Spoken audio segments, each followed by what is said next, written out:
Hello, welcome back to another session of Table Talk with Chef Paolo. Can you introduce yourself? Ano ba yung storya mo?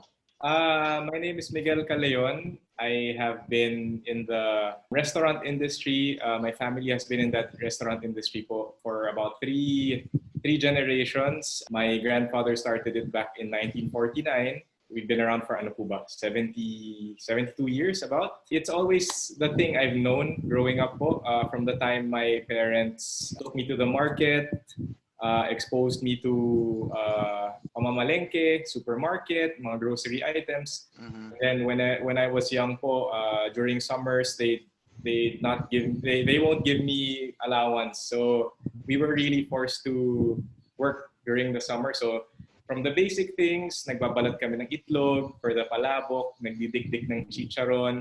I don't know if you mentioned the restaurant already. No, Little Quiapo, yes, right? Yes. Sorry, that's the restaurant. Quiapo po. It's been around for 70 plus years. Most likely our grandparents or our parents know about it since during the time my lolo established it po back in UP Diliman. There was a time na it really flourished. Parang, I think, if I'm not mistaken, the most branches na open at the same time were about maybe 10. So it was really growing po at that time. What year was it originally opened? The first. 1949 po. It was a small eatery in the UP campus. UP campus. You were helping out, namamalengke, you're Yes, cooking the eggs and slicing the eggs for the palabok. How was it like, just going to your reference on your childhood? So, syempre, nung bata ka, this is how you were brought up. Kasi alam mo, Migs, napansin ko nga nung nag-aaral ka nga dito sa MIHCA, no?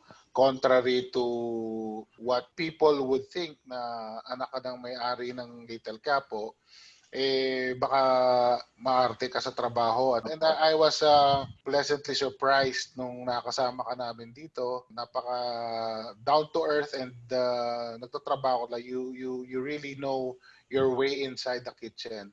So yun, I guess that's one of the explanations when you were sharing your childhood. Does that mean your childhood was helping out in the kitchen? What else do you do? Our family po really loves to eat. So basically, when you love to eat, you also get curious how the food is prepared, how the food is made, where it came from. And then eventually the preparation, the plating, the styling.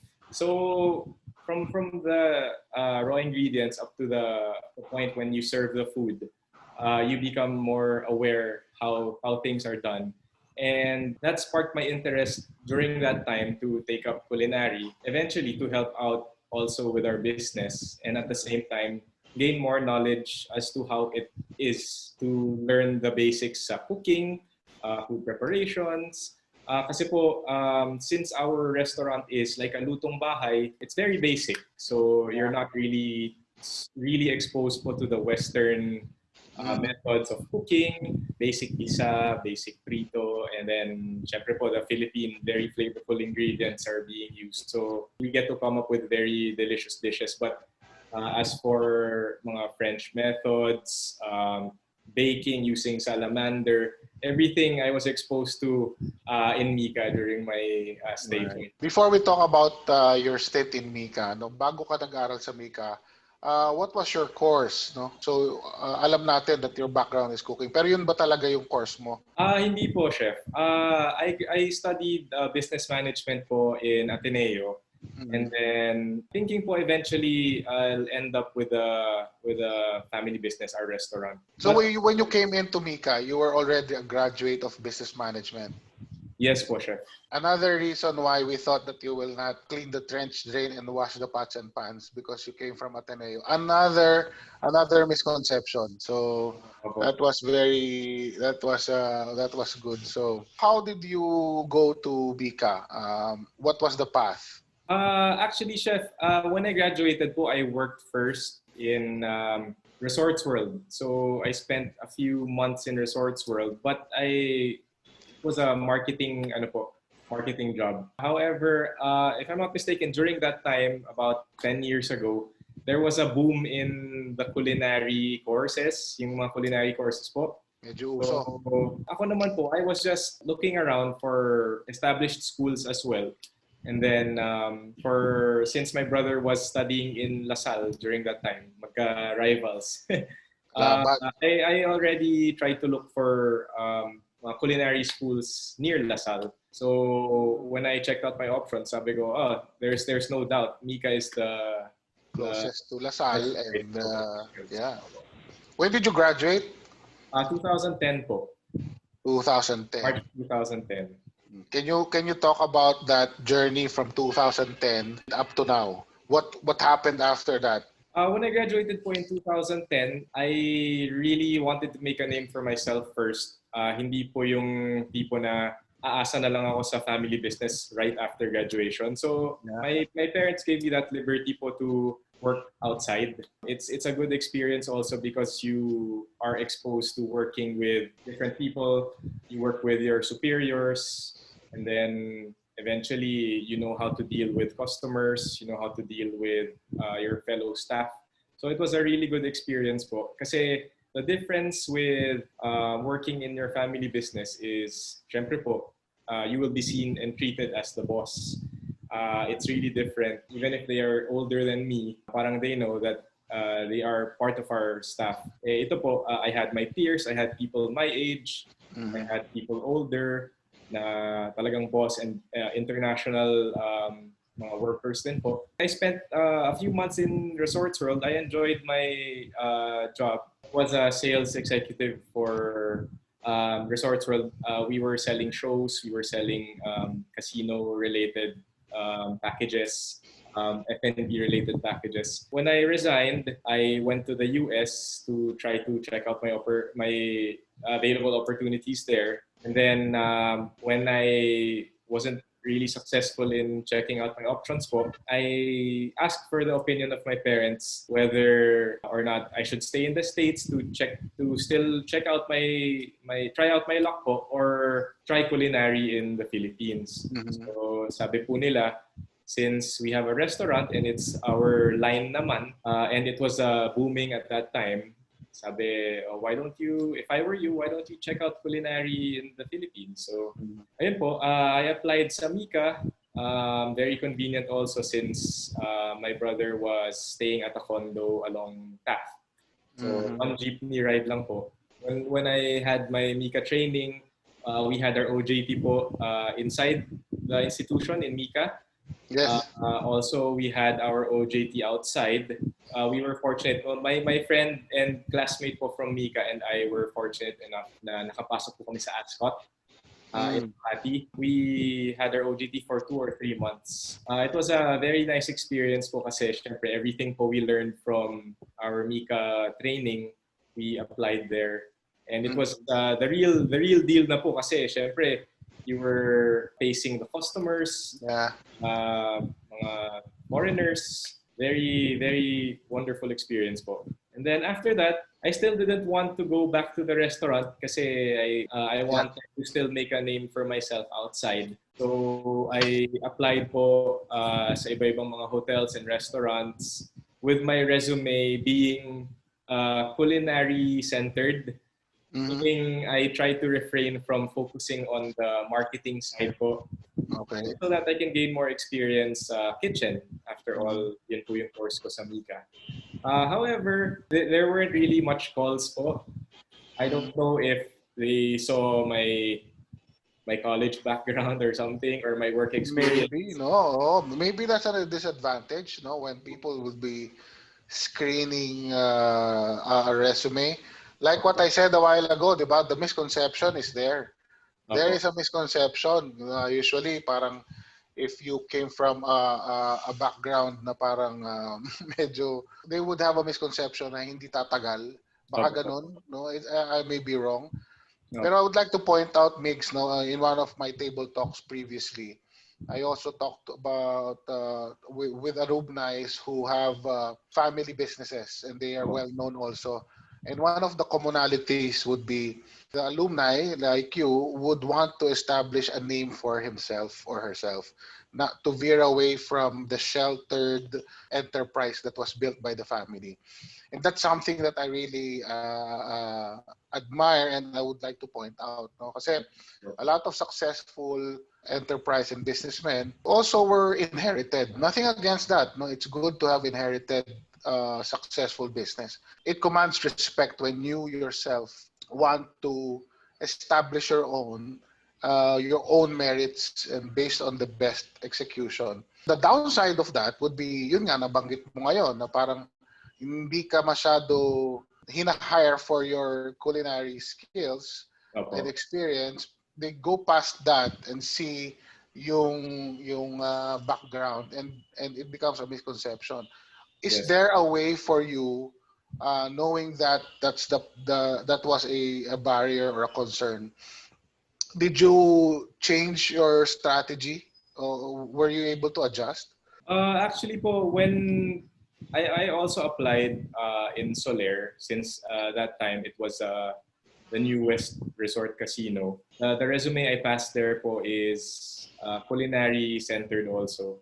However, when they called me po, they still focused on my job experience, and since they offered me something I couldn't refuse, I kind of took a step back po from culinary and decided na okay, probably the culinary can be put on hold a little bit because eventually I know that I will end up in the family business. So maybe this is the creating a name for myself time. Yeah. Which I did naman po. I spent 2 years in Soler, still under marketing. But how old are you then? How old are you then? I graduated po, I was 21. About 23 po, about 23. And then you came from the States already, finished college. So talagang the matching of the opportunity and the career will also depend on what you can offer and not just what you like passionately. Tama din naman yung nangyari kasi parang you have all the time in the world to develop your culinary skills, pero yung nasa harapan mo, you have a plan B, which is always go back to your family business. Yes. What happened to after that stint in marketing? After Soler po, I had I was on shifting po for the entire 2+ years I was there. Syempre po, the downside to that was you miss out on some family trips, you miss out on some mga dinners, lunch outs. I think aside from those things, parang the shifting po was medyo taking its toll on my body na rin, na parang medyo nakakapagod na po ito. Parang at that moment, I decided na it's time to help out. I think the 3+ years of work experience outside of the business was already good enough. I think I've learned enough dealing with people, dealing with superiors, dealing with your subordinates. Yung mga ganong experience po for me to move on and land sa family business na po namin. What was your job in Soler? Are you selling events also? Yes po, Chef. We were in charge of membership acquisitions, complaints, handling complaints, when patrons claim their prizes. That sounds so yung handling complaints, that's so exciting. Yes po. It was very exciting. Ano yung mga skill na natutunan mo? What was the competency na yung sa tingin mo you developed a skill while doing that? If you know, if you're very well versed with the product that you offer, and then you know how to deal with, you're not very easily intimidated by, let's say, someone who speaks straight English or a foreigner who you may not understand. It's really more of carrying yourself and trying to represent the company in a way na okay, they will respect you even if, let's say, mainit yung ulo nila because they're losing money, and then how come my card is not working, and then I cannot get my prize, and then ayun, so you really have to be cool. You have to have that certain demeanor that will make them see na you're an effective parang representation of the company. Is there a standard way of handling complaints in your job before? There were certain patrons po who'd like to have it written on paper. So we had that parang template po on how to handle their complaint. However, there are certain individuals na they learn to trust you already, and when they come to the counter, they'll really look for you because you know you can get the job done. It's more of a verbal ano na lang po. Parang, oh, ganito yung nangyari kanina. This is what I expect to happen. Can you do it? Yes, sir. I'll make it happen. Blah blah blah. So ayun po. There were certain occasions po na it was handled just through that particular conversation. The reason why I ask, kasi sa mga hotels, usually there will be a guest handling complaint procedure, Yes. diba? Usually there will be a system where you would usually follow or a script or a principle, no? And when you told me about that, it was one of your duty. Ba mahirap yan, no? It's not easy to be on the other side of a complaint. Preparing you for your own business, it's still very valuable. You can actually use that in day-to-day work. Yes, sir. Lagi tayong may mga complaint na haharapin sa negosyo natin. Yes. Can you reminisce yung mga MIHCA journey mo, yung days mo sa MIHCA, and what do you remember during your training? It was really fun po because we came from different backgrounds during that time.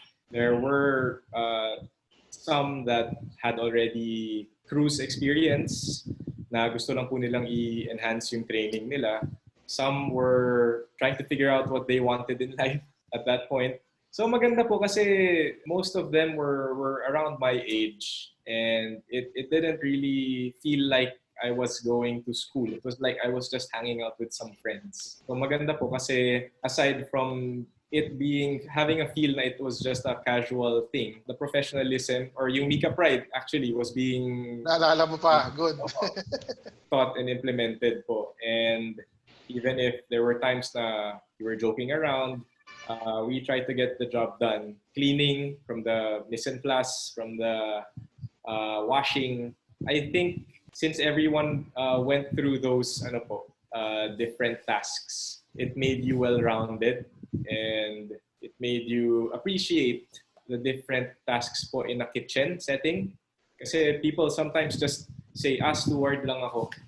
Parang it's not a lowly thing. You're part of the brigade. You're part of that system that helps make the operation successful. So maganda po, very nice experience. What you said, I'll just drill down on what you said. No, you said that you had different people in the kitchen. No, and then it sounds to me that you had a very good class mix. You had a good relationship, and then you value the work. You mise en place. You value the work. It doesn't matter who you are, what your background is. As long as you're part of the brigade, you're part of the team. You're part of the team, and that's a family. Yes, po. And the more important thing that I heard is you were joking around and you make things happen. See, that point is very important because joking around to many people would sound very shallow. Yes, But joking around is actually human relationships. This is very important in any organization, whether it's your business, working for Soler, for your own company. Work is important, but human relationship is equally important. And I think that was one of the traits na meron tayo. You talk about different people, no? Iba-iba talaga ang personalities. But you were able to work well together. I can say for a fact that almost all the batches that goes through the school will go through the same thing. Okay, can you talk about something that caused you pain, struggle, hardship? What was your pain points? Being the third generation, it's really challenging to keep up with the times, with the trends, since we've been somehow branded as an old school business, old school restaurant. In fact, most of our customers are seniors, parents, seniors. The good thing about it is my siblings and I are on board already po. My brother is a marketing major. My sister is a communication arts major. You're three? Yes, we're three po in the family. So the good thing about it po is right now, with their new ideas, I would feel po na I'm still medyo old school eh. With my siblings' ideas, yung mga concepts, design. It makes us optimistic and hopeful about the future moving forward. Kasi po, even if we're 70 plus years, even if most of our customers are seniors, they still bring their children, they still bring their mga apo. So the cycle continues po eh. Kasi some of our staff have been with us for 10, 20, 30, some 40 years. So they see some very familiar faces and they say, "Oh, Sir Migs, nakikita mo ba yung customer na yan? Dinadala yan dito ng parents niya. Bata pa siya. Ngayon, may pamilya na siya." So it's really a very nice continuity po. That's true. Especially kami po, third generation. We try to infuse as much new ideas as we can. We try to appeal to the younger crowd now. Still in that process po, in the branding element, which is part of my sister's expertise. So Is there a pain? Is there a pain or a struggle in trying to break away from the brand and the family tradition and expectation? I think it's more of trying to siguro po with your parents, trying to convince them that this is the way to go now. Correct. Kasi po, especially before, my parents weren't really into yung being interviewed. Medyo elusive, or kung kakilala nila, fine. So ngayon po na, when my brother and I especially went on board po, we were sort of the face of the restaurant. Kasi, are you the youngest? Who's the eldest? The eldest po. Yeah. And my brother and then my sister po is the youngest. Usually, if it's a family business, sometimes what they say is that the first generation made it, the second generation continued, the third generation squanders it. Kasi they were all spoiled brats. They grow up to be comfortable. They became weak. And it's not true all the time. I mean, I can see you, I've met you, I can say that you're very humble, down to earth. Maganda yun. And I met your mom during your graduation. I remember that she was there. I asked you to. I remember your mom was present, and I asked Doris was part of that graduation. Yes, we invited her to be part of that. You talked about the family business and the transition from the old school to the new school. Meron akong alam ditong restaurant sa Maynila na nagkaroon ng malaking problema. Kinain nung, I don't know if you've heard about the Emerald restaurant. And, po sa Rojas Boulevard? Yeah. Opo. And then it became, parang nagkaroon ng conflict, no? And then it was now owned by another person. Pero it's not really Emerald Garden that we know. It's something different.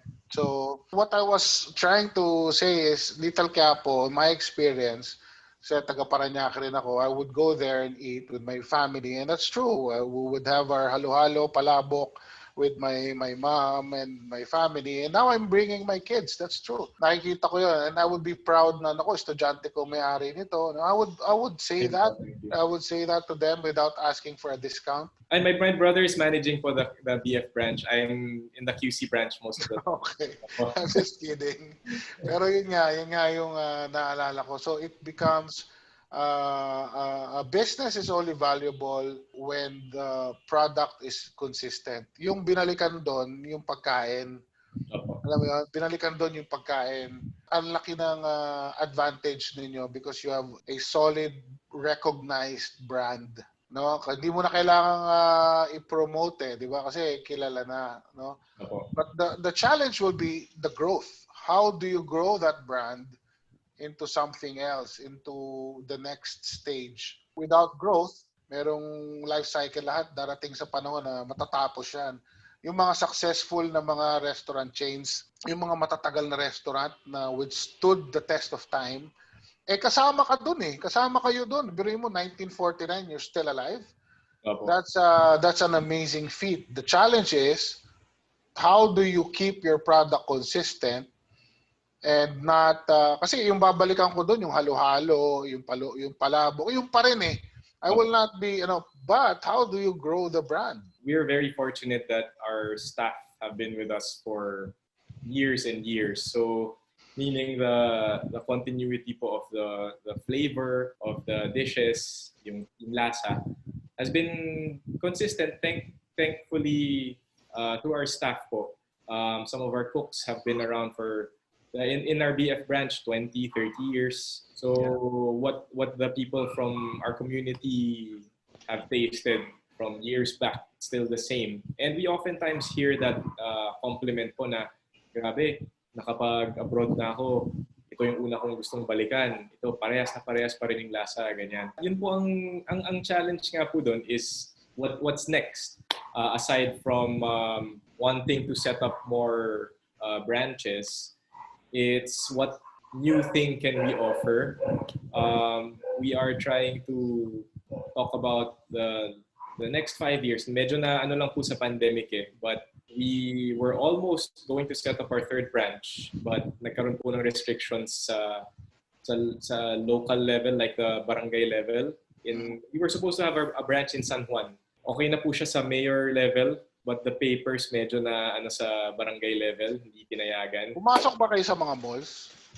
Hindi po Yun po ang we so far our family po prefers a standalone establishment. Standalone, yeah. There's also a unique attraction ng mga standalone na ganyan restaurant. When you start branching out too much, there's a threat of oversaturation. Nagiging parang sobrang dami na, no? Pero that's exponential growth. I think the beauty of the brand that withstood the time is to diversify to something else, no? And yung Little Quiapo as a brand can be so much bigger. Do you have a central commissary? Right now po, we don't, but we have a central like stock room po. But as for the raw ingredients, where the raw ingredients are being prepared, it's per branch po, per branch siya. Can you talk about your happy experiences and while you were still in MIHCA? Happy experiences.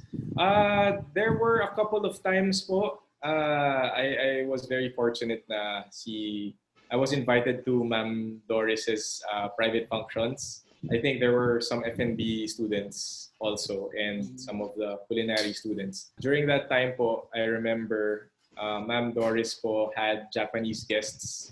That time, fresh from college, I minored po in Japanese kasi. So wow. It was really a nice experience because the very basic Japanese that I knew, I was able to talk to them very briefly. Nice.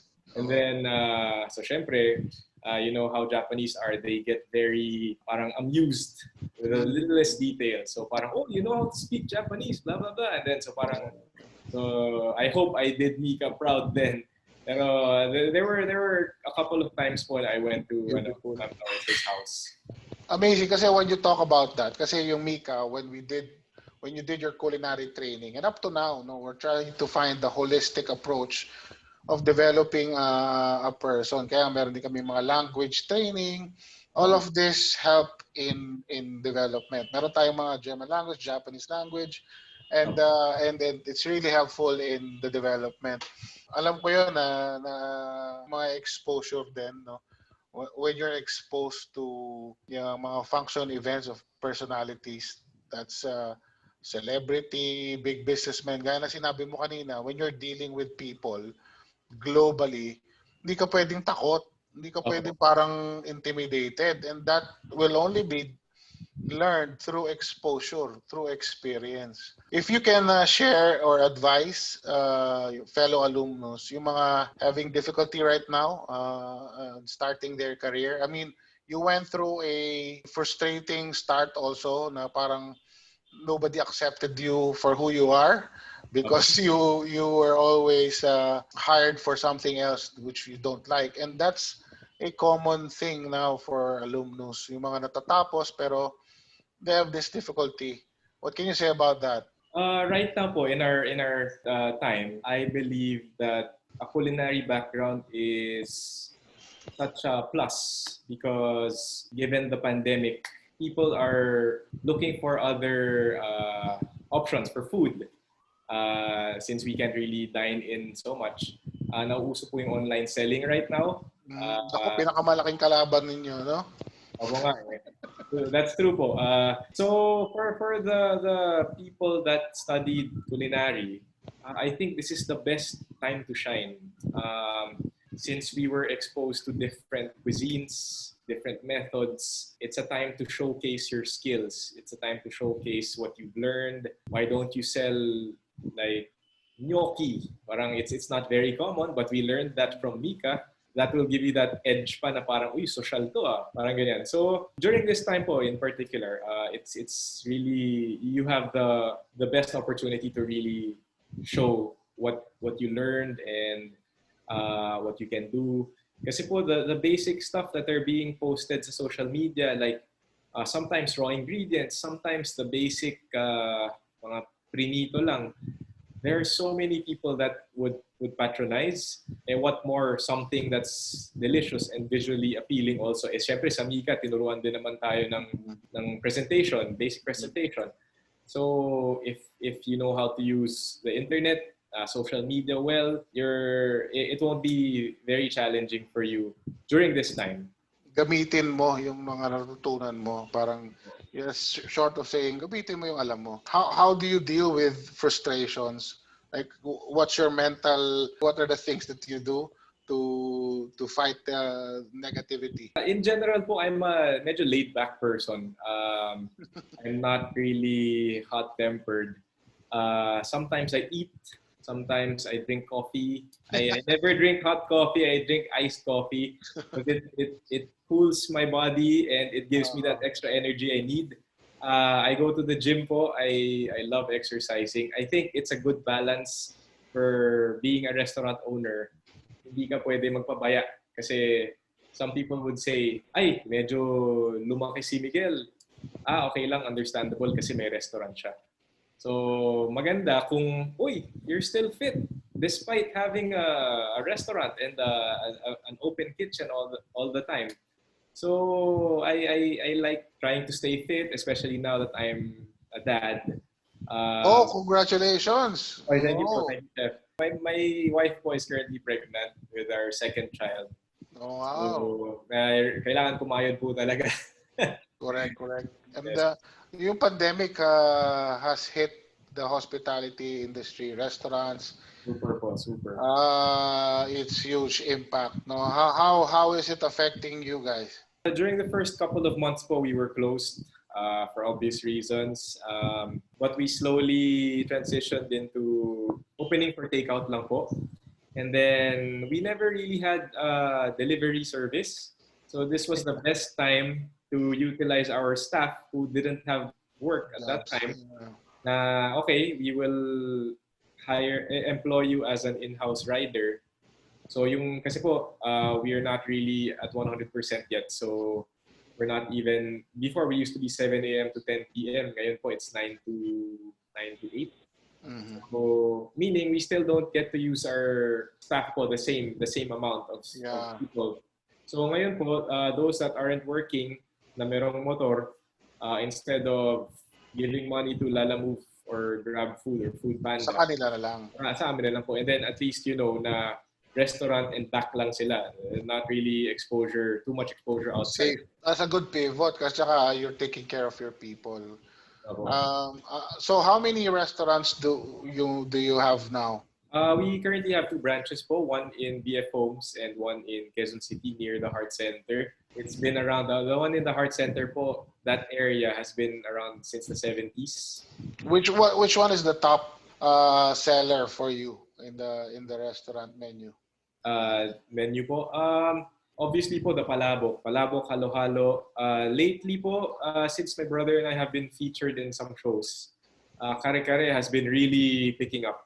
Wow, we were that's I don't know if you're familiar po yung Food Wars Asia, na feature po kami ng brother ko doon. And we were up against Serie. Attention is the real currency now, no? If you're not, if nobody's watching you, wala eh. Hindi na, iba na eh, di ba? Iba na yung medium ng communication eh. Any message to the current students of MIHCA? This is a very challenging time, but everything you learn in MIHCA is something that will benefit you in the outside world. Whether if you'll pursue a cruise related job, whether or not you end up in a hotel or a restaurant, it's food is a basic need of everybody. So whether you use your skills outside or just at home, it will always be beneficial. It's a plus that, syempre, for a guy na marunong magluto, magaling, ganyan. But Points. you can, pogi points, but you can use your skills that you learned to market yourself, to sell your product. And also, working as a team from your MIHCA experience will help you out should you decide to work in bigger companies. Learning to deal with everybody in the kitchen, potentially customers, potentially local or foreign. You won't really realize it until you're there in that moment. Give value to OJT. It's like what I said to Chef Pao kanina. It's there's no problem joking around, but just get the job done. It matters if you're with a good team because they help you, they inspire you. Hindi naman magandang puro seryoso lang lagi. But just keep in mind the MIHCA pride, professionalism. Memorize ko pa, Chef. Respect, seriousness, discipline, excellence. Yes, It will be very helpful to you in the long run, not just in the culinary industry, but in life, how you carry yourself moving forward. Pero yung mga sinabi mo, your background, who was your influence growing up? Kasi usually nga, it's, who do you consider your influence? Is it your family? Family po. Family. My mom is a really good cook. She's Kapampangan. So, and my lolo, I believe, was a really good cook too, but I wasn't able to meet him na. Kasi po, if it wasn't for the restaurant or my lolo's hard work from 70 years ago, we don't really know where we'd end up now. We're really thankful for that, and there's really no way but to prolong it and to maintain his legacy. Kahit challenging siya because we're old school. I think we're really optimistic, especially now that my siblings are on board po, na we'll be able to prolong it, and your children and your mga apo will still be around. I will still be able to experience the good food. Same. Thank you so much. Wanted to reach out kasi yung profile ng students natin varies from those who want to go on a cruise ship, work in a hotel, pero meron ding mga katulad mo na runs their own restaurant. So thank you so much for sharing your time. I know that when you share, it really goes back to you. This conversation is baka may makapulot nito, may makadinig, no? People who would think na parang baliwala lang. You don't know until you put it out there. Like yung sinabi mo kanina na my generation would not do things like this because we're afraid of attention. But attention is good if you have the right intention. And the intention is to inspire and help and motivate others. So thank you so much. Pwede namang hindi ka mag-meet dito ngayon, pero thank you, Migs. Oh, God bless, Chef. Nice to see you.